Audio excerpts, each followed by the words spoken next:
Hey guys, Cheena here. And this film is inspired by a conversation with a good friend of mine, Mr. Smarty Pants. And this conversation was about the Gold Asteroid. You guys ever heard about it? This guy right here. Yeah. Yeah, well, Mr. Smarty Pants said that it didn't exist. Nope, because it's too big. And gold only comes from the core of our planet. Well, and Mr. Smarty Pants said that there wasn't any companies that mined space. It was a sci-fi thing. Mr. Smarty Pants also said that no country would engage in the mining of gold to ruin their monetary gold system. Well, we're going to go over in this video about this subject, and I'm going to prove to you guys that Mr. Smarty Pants is wrong. So let's get into it. I hope after this you feel informed. Well guys, this asteroid, 16 Psyche, right here, yeah. Look at it, that's an artist's rendition. But it was discovered in 1852. It's a half-mile big. It's solid gold. And it's worth $700 quadrillion. You guys know how much that is? That's enough to give every person in the world $93 million. Yeah, Cheena knows math. Yeah, look into it. Write it down, Mr. Smarty Pants. Check it out. NASA knows where this gold nugget is, and, well, so does Elon Musk. And so does a lot of other companies, which I'll get into it. They say it's a ejected planetary core of a planet. So I proved that it exists. Let's get that off the screen. Well, let's talk about gold. Where does it come from? Well, it doesn't come from volcanoes. And it certainly doesn't come from granite slabs. And it doesn't come from the ground, guys. Nope. It doesn't even come from the core. It's a byproduct, guys. It came with the planet when it was made. Where's it made? It's made in a supernova that made our whole entire solar system. That's where Cheena came from. Cheena knows. Cheena stepped right out from a supernova and came here. That's where gold made. And so, just to clue you in, Mr. Smarty Pants, a big giant piece of gold can exist that way because it came from a supernova. Huh? Well, we talked about where gold came from, so now let's talk about what countries do with it. Well, they stockpile it a lot. America has 8,000 tons, guys. Tons. That's a lot of dump trucks. Yep. Probably Fort Knox? Yeah, maybe so. Now China brings in at 1,940 tons. Huh? Yeah, China's interested in gold. Who would have thought? No, of course they are. All countries are. Also, China is the biggest producer of gold, guys. At 390 tons a year. America comes in at 190 tons a year. So, by every means, every country wants gold, needs gold, buys gold, digs gold, and finds gold in space. Well, yeah, we got the need for gold, the gold existence. Surely there's some companies that do it for a living, right? There's probably some documentation or some proof or a little paper trail. So let's get into that. Companies that mine space, guys. Here we go. Well, here in U.S., we got deep space inagrations. Yeah, in U.S. Also U.S.-based. Planetary Resources, guys. It's owned in Washington by bureaucrats and billionaires. Russia, we got this Energia. I like how they spelled that. That's really cool. Really, that was kind of a good play on words. UK, they didn't try to hide their name. Nope. Asteroid Mining Corp, guys. We got global space mining. We got off-world space mining, guys. There's 6 companies right there that are space miners, guys. Now we'll go over agencies that regulate space. Well, sure, if you're going to have companies going out blasting asteroids into pieces, you got to have some regulations. Guys, we got the Luxemburg Space Agency. Guys, there's the smallest country in the world. Yeah, they got a call out for all space mining companies to come to set up their spaceport. In the UK, guys, we got the European Space Resource Innovation Centre. Centre means center. Oh, their goal is the exploration and the extraterrestrial resources of Outworld. They got a call out, guys. They're offering $225 million for anybody that wants to mine asteroids. Right now. I'm thinking about doing it. Cheena likes space. We got NASA. That's the National Air and Space Agency. So they'll regulate them miners here. No problem. So guys, that's the agencies that are regulating. Well, if there's agencies regulating, well then now we're going to have some enforcement. Because for every regulation, you need enforcements. Oh yeah. So let's talk about that. Space Force. Now all of a sudden it makes sense, right? You got to protect the gold miners. Asteroid miner, gold miners. And NASA has become more than just a space agency. They're making framework, documentation, and law. So they have the Artemis program.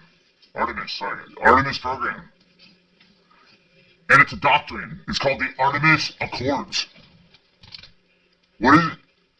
It's NASA's proclamation to protect the miners on the lunar surface. A certain distance around them, guys. It's their private property.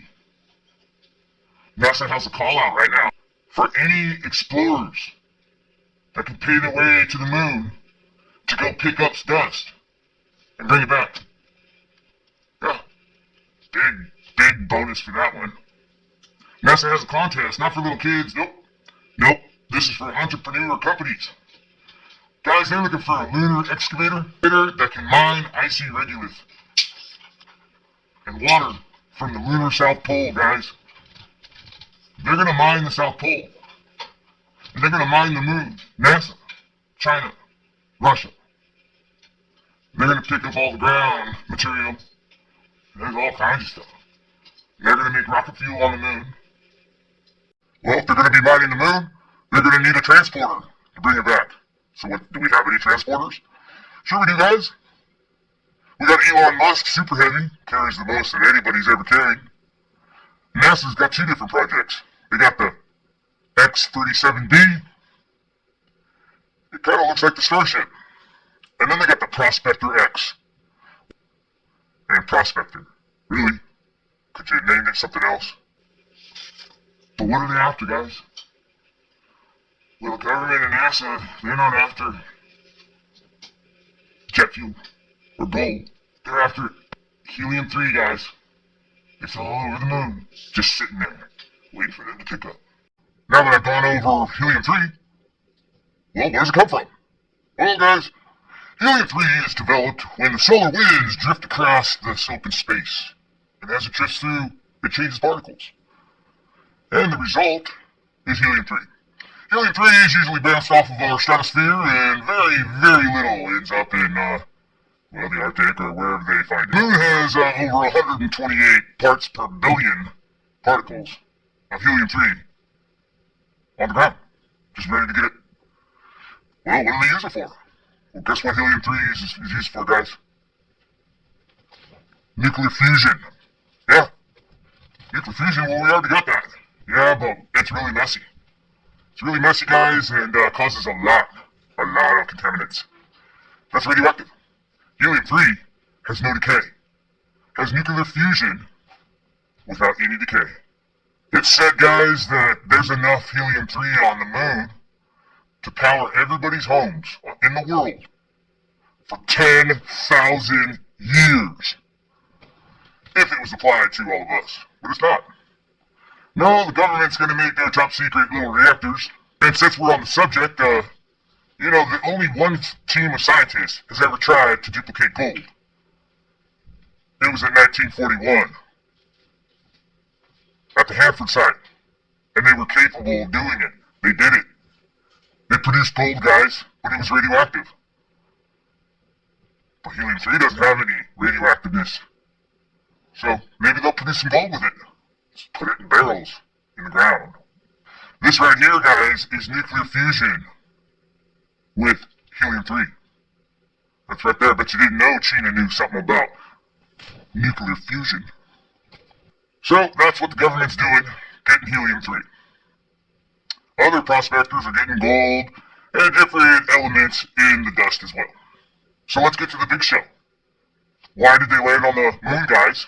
Why was there so much controversy about whether they did it or not? Well, everywhere they keep saying that it was just a dusty place. They couldn't go back ever. It's so hard. Guys, that was a diversion. It was disinformation. Yeah. No, they went to the moon and they found helium-3 and gold. Moon landing, guys. They just want to let you know that it's all about the dust. This is an original paper from 1969. Oh, let me share some pictures. These are from my own personal collection. Cheena likes space, and I collect. I'm quite an avid collector. I've got these pictures, guys, and I'm going to go through with you and show you why they went to the moon. Why? Because they were prospectors. They came with all this equipment, a little excavator, drills, probes. So let's get into it. There's the guy right there. He's the captain of the ship. But look at this little guy. That is a drill going at an angular sideways motion into the ground. Right there. And you can see this drill in this picture right here. That's the drill. Guys, these aren't astronauts, these are miners with their little mining car. And there's a stick right here. Well, I'll show you where that was used. Right here. There's that stick right there. Guys, that's not a stick for balance. Nope. Nope. That's a prospector stick, guys. You use it to go in the ground to see where's the hard stuff. Yeah. He needs to know where to dig.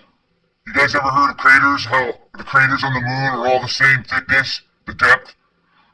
Because it's hard surface. Look at that crater, guys. There's his little car right there. Look at this big hole. Picture, guys. What is he doing? He's picking up rocks and dirt, guys. And let's go back to this picture. He is really dirty, guys. Why is he dirty? Because he's a miner, guys. Okay? He's not no astronaut. Hell yeah, they went to the moon. They just don't want to talk about it. And they're certainly not talking about why they're going back now. So if you mine the moon, and you take away the surface of the moon, it's going to get lighter. Where's the moon going to go, guys, if it's lighter? I don't know. And then what happens when they want to use dynamite? They are going to crack the moon in half. Yeah. And they'll fight a war over it. Next time you hear about NASA doing some little program, like the DART, Double Asteroid Redirection Test. They're going to play bumper pools, guys, with asteroids and figure out where they can put them. So, let them. They're going to destroy the world. So, Mr. Smarty Pants, next time you decide that Cheena's information is disinformation, you better have some information to back that up. Because Cheena had information, lots of information.